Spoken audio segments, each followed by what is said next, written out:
Good morning, friends. Welcome to IPA classes. My name is Aman Arora, and today we are going to do the next class of international taxation. आइए देखते हैं।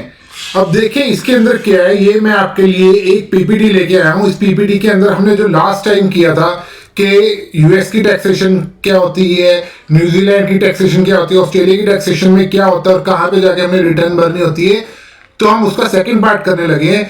आइए, taxation से पहले हमें क्या करना पड़ता है, अकाउंटिंग। तो अकाउंटिंग जिस तरह से यूएस के पर्सन इंडिया में कैसे करवाते हैं, न्यूजीलैंड के पर्सन, ऑस्ट्रेलिया के पर्सन या इंग्लैंड के लोग कैसे इंडिया में उस अकाउंटिंग वर्क को देते हैं और हमें क्या क्या पॉइंट्स को देखना पड़ता है, आइए देखिए मेरे साथ। आइए देखिए इसके अंदर यूएस अकाउंटिंग।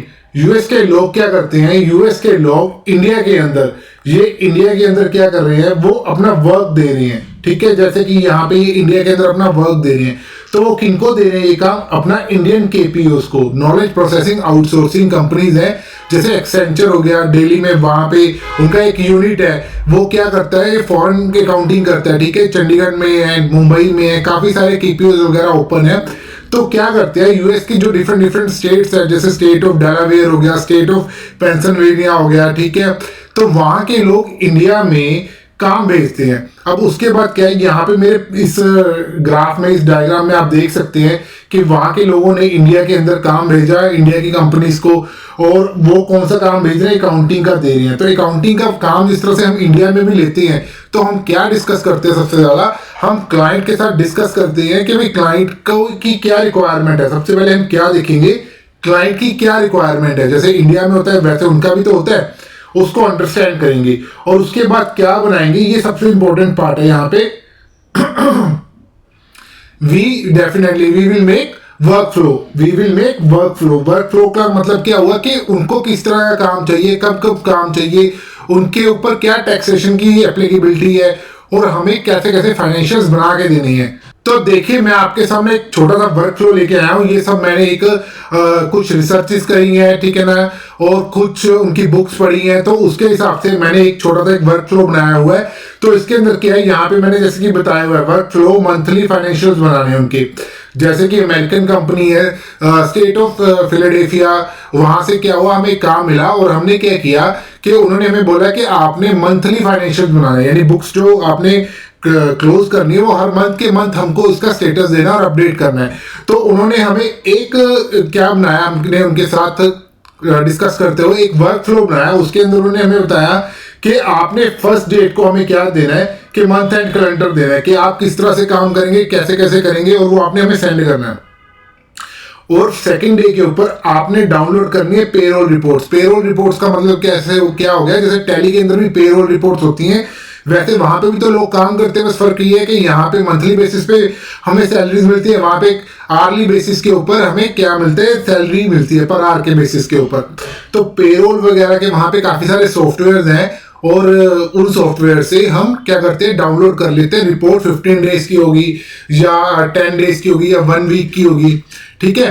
अब उसके बाद क्या है, हमें पेरोल चाहिए, हमें बैंक स्टेटमेंट चाहिए। देखो बैंक स्टेटमेंट तो हर एक जगह पे चाहिए, इंडिया में चाहे बाहर है, तो बैंक स्टेटमेंट डाउनलोड करेंगे तभी तो फाइनेंशियल्स बनाएंगे उनके। आफ्टर डाउनलोडिंग बैंक स्टेटमेंट अब हम क्या करेंगे, देखिए अब हमने उस पीरियड की, उस मंथ की क्या पेरोल रिपोर्ट निकाल ली है, बैंक स्टेटमेंट निकाल ली है, और उसके बाद क्या होगा, क्यूबीओ या ज़ेरो या सेज, ये सारे अकाउंटिंग सॉफ्टवेयर हैं जो बाहर का यानी यूज होते हैं, तो उनके अंदर हम क्या करेंगे, डाटा फीडिंग का काम करेंगे। प्लस जब हम उनकी डाटा फीडिंग करेंगे या बैंक स्टेटमेंट को पंचिंग करेंगे, जैसे टैली में इंडिया में करते हैं, उसके बाद हमारे को क्या होगा, क्लाइंट से कुछ क्वेरीज आएंगी कि ये पेमेंट आपने किसको करी है, ये रिसीट आपने किसको करी है। तो हम जब डाटा पंचिंग कर लेंगे, उसके बाद हम कुछ बैंक ट्रांजेक्शन जिसका हमें नहीं पता लग रहा है कि अभी हमने उसको खर्चे में डालना है, कि ये लोन है कि ये पेमेंट है, तो उसकी कुछ हम बैंक क्वेरीज बनाएंगे और उस बैंक क्वेरीज को क्लाइंट को सेंड कर देंगे।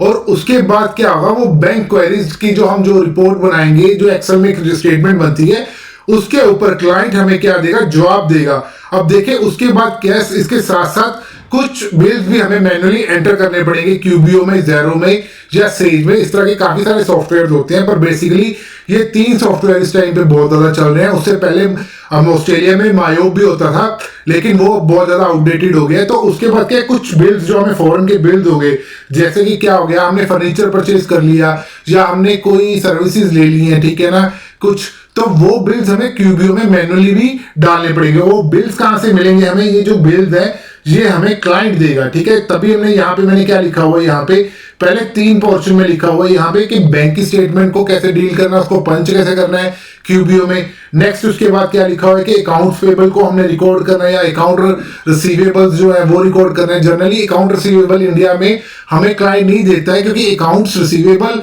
या अकाउंट्स पेबल बेसिकली ये बहुत कम मिलती है हमको एज ए इंडियन केपीओस को, क्योंकि इसके ऊपर क्लाइंट खुद ही अपना सारा रिकॉर्ड रखता है। एपी और एआर, अकाउंट रिसीवेबल और अकाउंट्स पेबल के ऊपर क्लाइंट खुद ही सब चीजें मैनेज करता है, इन चीजों को मैनेज करता है। एपी को तो खास करके और एआर को, क्योंकि इनसे इनको पेमेंट भी देनी है और इनसे पेमेंट्स भी आनी है। अब उसके बाद क्या है, अब बैंक कुछ दिनों के बाद, अगले 1 या 2 दिन के बाद क्या हुआ, बैंक की जो ये क्वेरीज हमने सेंड करी थी इसका रिप्लाई आएगा। हमें क्या आएगा, इसका रिप्लाई आएगा। किसकी साइड से आएगा, क्लाइंट की साइड से आएगा। तो बैंक्स का जब क्लाइंट की साइड से कुछ क्वेरीज का रिप्लाई आ गया, उसको हमने क्या करना है, बैंक के अंदर फीड कर देना है करेक्ट हेड में, और बैंक को रिकंसाइल करना है। बैंक को कैसे रिकंसाइल करेंगे, जो हमारी अकाउंटिंग हो रही है क्यूबीओ के अंदर, और जो क्लाइंट, जब हम क्लाइंट की बैंक स्टेटमेंट यहां से डाउनलोड करेंगे मंथली, तो हम पिछले मंथ के बैंक स्टेटमेंट को क्या करेंगे, उसको जो क्यूबीओ में बैंक का अकाउंट में जो बैलेंस आ रहा है उसको क्या करेंगे, हम रिकंसाइल करेंगे, जैसे टैली के अंदर भी करते हैं। बिल्कुल जैसे टैली के अंदर आज की डेट में होता है टिकिंग वाला मेथड, तो उसी टिकिंग वाले मेथड को टिकिंग वाला ये मेथड जो होता है, उस टिकिंग वाले मेथड से हम क्या करेंगे, बैंक रिकंसाइल करेंगे क्यूबीओ के अंदर। बहुत इजी है ये। और उसके बाद क्या है, हम बैलेंस शीट रिकंसिलिएशन यानी बैलेंस शीट बनाएंगे।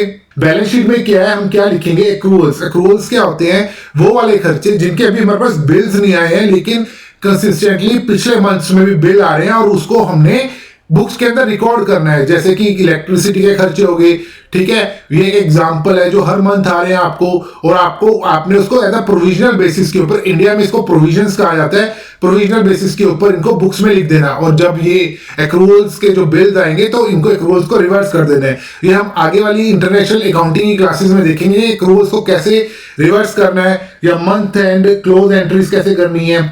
इसका जैसे मैं एग्जांपल देता हूं, ये अगर हमारा मंथ अक्टूबर का था, अक्टूबर का मंथ निकल गया, ठीक है, तो वो हमें क्या बोलते हैं कि अक्टूबर मंथ के जो फाइनेंशियल्स हैं आप अगले मंथ नवंबर की 10 तारीख तक हमें बना के दे दो, ठीक है। जैसे मैंने यहाँ पे जून का एग्जांपल लिया हुआ है, तो जून के जो फाइनेंशियल्स हैं, यानी जून के जो हम जून में वर्क करेंगे वो हम करेंगे मई 2023 का, ठीक है।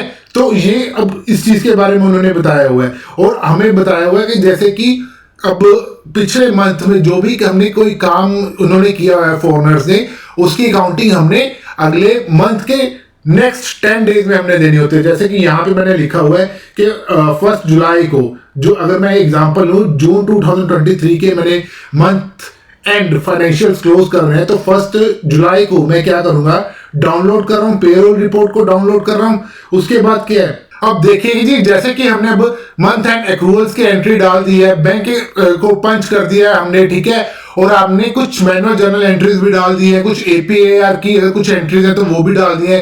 अकाउंट पेबल्स का मतलब क्या होता है, क्रेडिटर्स, और अकाउंट रिसीवेबल्स का मतलब क्या होता है, डेटर्स, उनकी एंट्रीज डाल दी है। और उसके बाद क्या होगा, हम फाइनेंशियल्स बनाएंगे।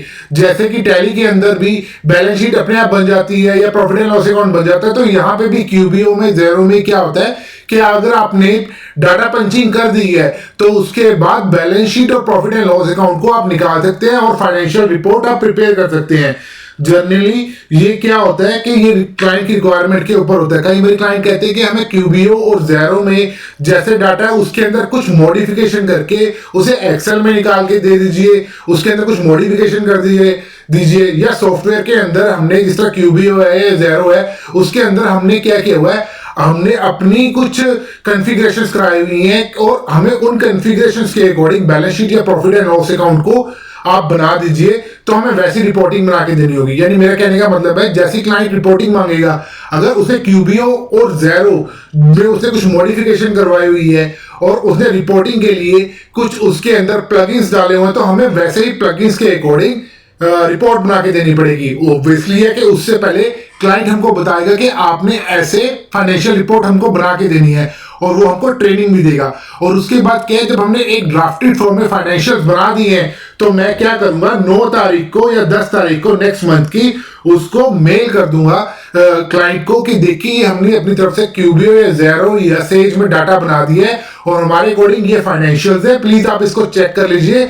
और अगर आपको इसमें कोई भी कमी लगती है तो ये ड्राफ्टेड फॉर्म में है, हम इसको चेंज भी कर देंगे। तो ये सब बातें जो हैं, जिस तरह से हम इंडिया में करते हैं, क्योंकि ग्लोबल जो मार्केट है एक बहुत छोटी मार्केट हो गई है। क्यों? क्योंकि हम इंटरेक्ट कर सकते हैं फॉरेनर से, वाया वेब कॉल भी कर सकते हैं, मेल्स भी कर सकते हैं, कॉन कॉल भी बात कर सकते हैं। तो हमारी क्लाइंट से रेगुलर बेसिस पे बात होती रहती है। और फाइनली जब हमने उनको मेल भेज दी है और अगर फाइनली क्लाइंट को ठीक लगता है कि हाँ ये फाइनेंशियल्स ठीक है, तो हम उन फाइनेंशियल्स को, ड्राफ्ट फाइनेंशियल्स को फाइनल मानकर उसकी जो कॉमन शेयर ड्राइव होती है वहां पे उस मंथ के फोल्डर में रख देते हैं। तो इस तरह से हम एक वर्क फ्लो बनाते हैं क्लाइंट के साथ। और इसके बाद भी काफी सारी चीजें जो मैंने आपको बतानी है अकाउंटिंग के अंदर, ठीक है।